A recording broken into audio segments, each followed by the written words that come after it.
Okay, good day mga paps.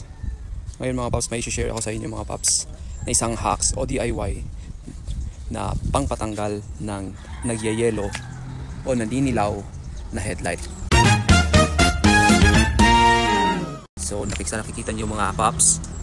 Okay, yelong na yan, halos hindi na makita yung bulb nasa loob. So meron tayong idea kung paano tanggalin itong nagyayelo na sa headlight mo. So ito yung old na hindi pa siya nalagyan at ito na yung bago. Ito yung napunasan ko na. So super clear na mga paps. So ayan. So ayan mga paps. So you can see the difference mga paps, ano. So yung isa manilaw-nilaw yung kanyang headlight. Okay, yung isa naman clear na. So kung gusto niyo malaman anong ginamit ko para natanggal yung yellow sa headlight ko, ito lang yung mga paps, oh. Yan, alam niyo ito. Okay, okay, brake or clutch fluid. So i-apply natin mga paps.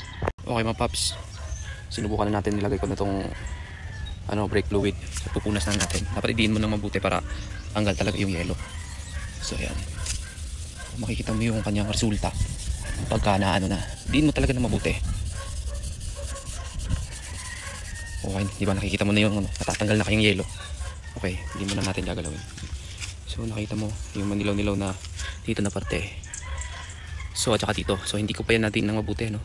Okay, didiin pa natin ng mabuti to. Okay, matatanggal to lahat.